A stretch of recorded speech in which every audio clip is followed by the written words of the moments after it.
It has been a few years since I've started growing the personal brand side of my business. So, this includes being a speaker and also a creator. This year, I've really been doubling down on the creator side of my business. And I thought it would be interesting to share what's currently working for me right now to get consistent brand deals every month, trends I'm currently seeing in the creator space and the creator economy, and just some candid lessons that I've learned over the past few years as a creator that I wish I would have knew when I got started. This goes without saying, like, I'm a video coach, I'm an agency owner, so I am definitely not a creator expert by any means. There are so many great people that are. I'm just sharing my personal experience and hopefully it'll be helpful for you. So, we're going to be covering 5 different things. And the first that has been making the biggest difference for me right now is following up with past connections and setting up connection calls. I often think we're always looking at how can I get a new brand partner, or a new brand opportunity, or a new speaking opportunity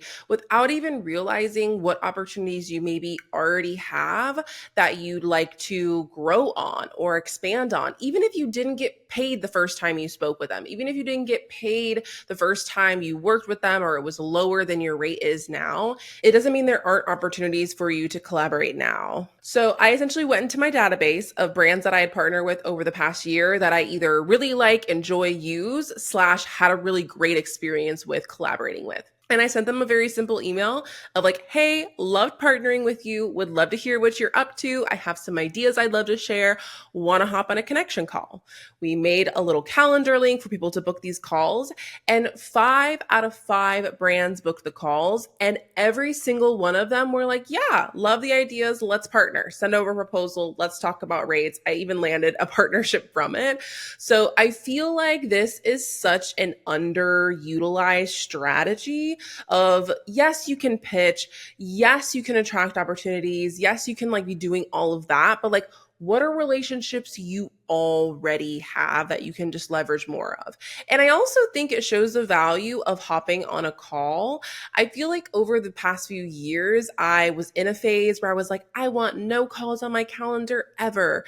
But I will say right now, I have seen so much value whenever I'm doing speaking or whatever I'm working with brands of just like, let's hop on a call because I know that I can sell people when I'm on a call. I know they're going to connect with me better. I know we're going to be able to have more of a back and forth, more of a conversation.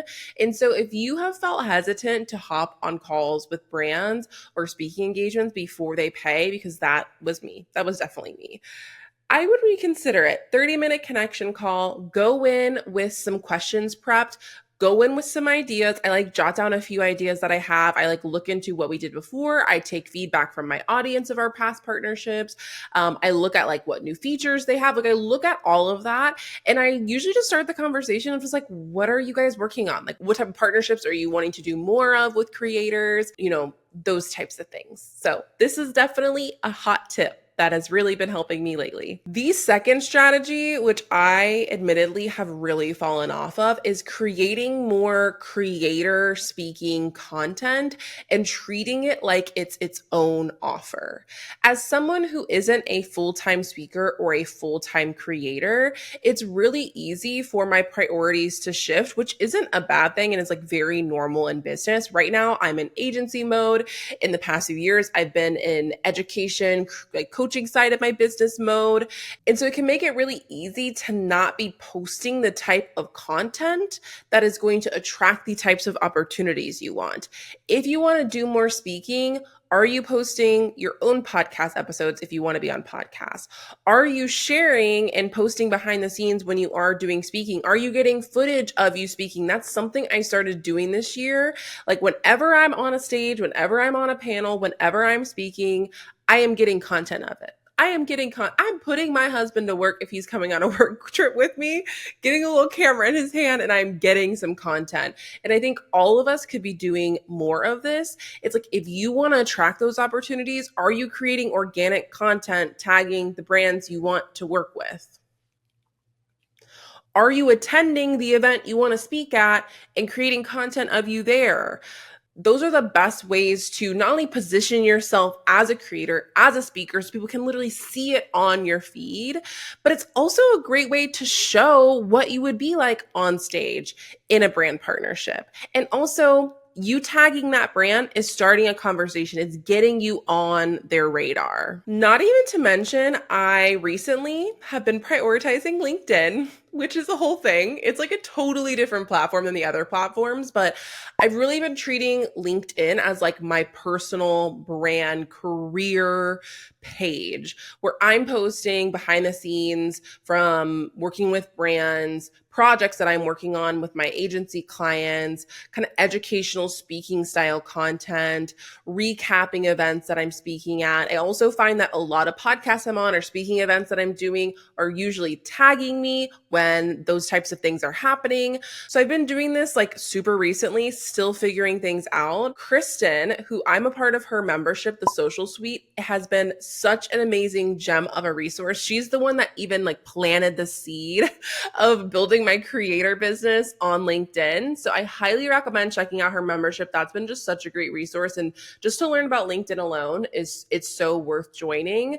So that's been another thing. It's like looking on platforms that I know those types of event hosts and brands are really hanging out. Literally this morning, I just got a speaking request for 2025, paid, travel and accommodations included, dream opportunity, sounded amazing, and she reached out on LinkedIn. Your girl would not have seen it because she hadn't been on LinkedIn. So that don't sleep on it. Do not sleep on it. The next thing that we did was kind of refine my workflow and process for actually managing these types of opportunities.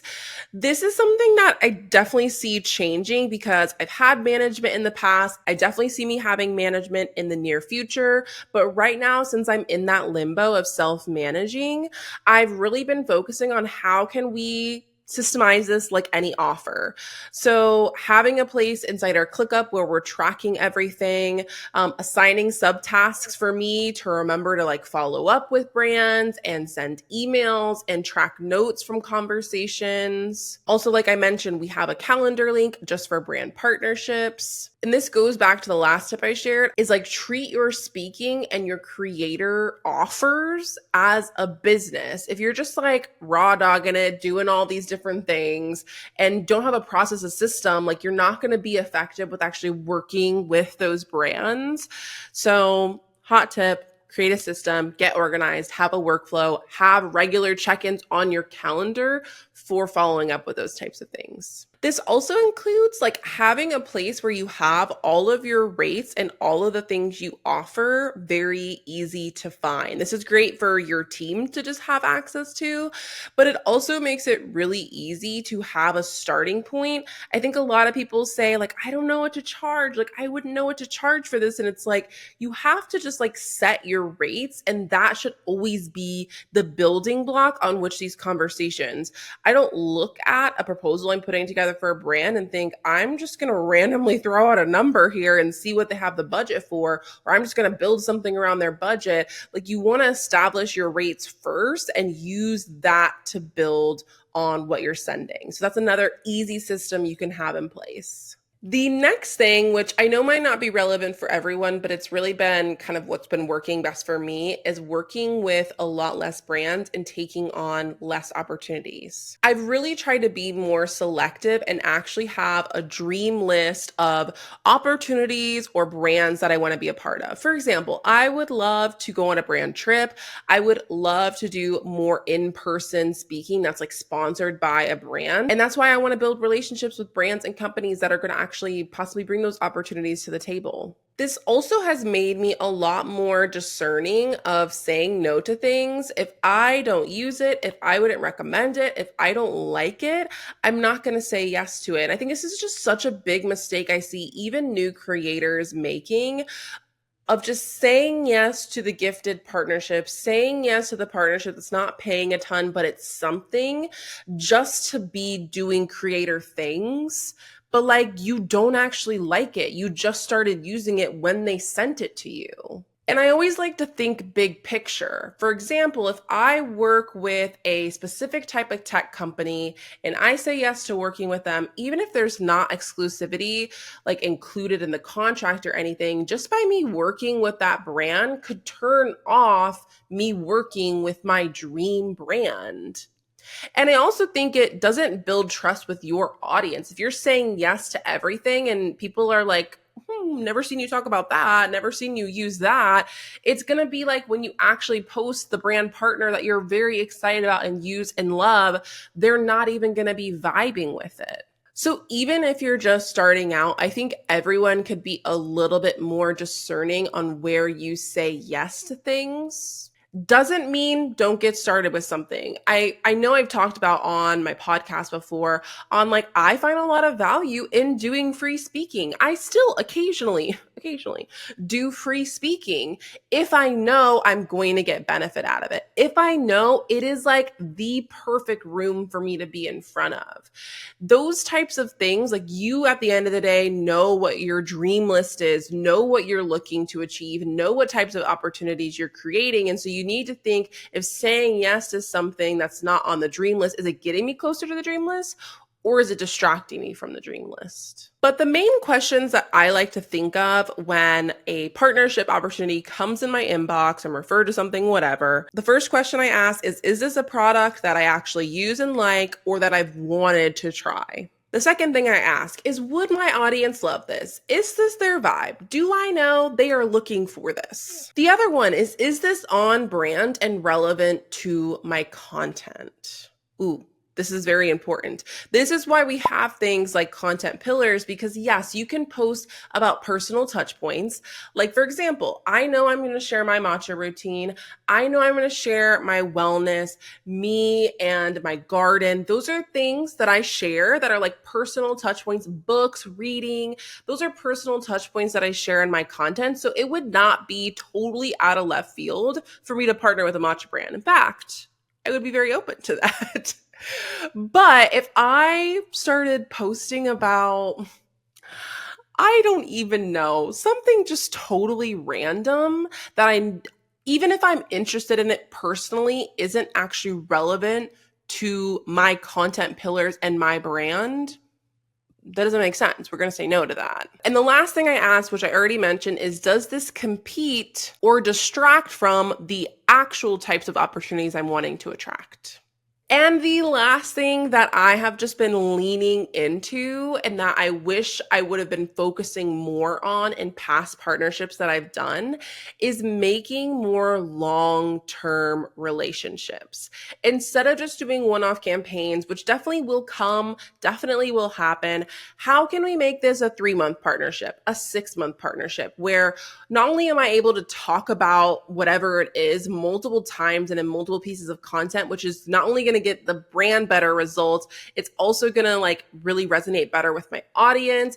And it's also really helpful with me as a creator for my business, because one of the biggest things about speaking and being a creator is you're going to get these really big opportunities, these really big paid opportunities, and then a month you're not, or it's going to like ebb and flow. And so it really allows you to have a little bit more consistency and really build relationships where it's going to be a reoccurring client, a reoccurring collaboration, which, like I said, across the board for you, for the brand, for your audience is going to work out all around a lot better. So I hope you found this helpful with just some tips as a creator, lessons I wish I would have learned, and just some things that are working really well for me right now. Definitely let me know if you have any other creator specific topics that you would love for me to touch on. I think it's a really fun, very important topic. And even if you're a business owner and you have a separate business, I think being a creator can be an amazing income stream, a great way to build authority, thought leadership, and honestly, like a really fun creative outlet and bring some amazing opportunities into your life. And this is exactly why I do not recommend creating a faceless account. You can listen to my entire rant on this in this video, and I'll see you in my next video.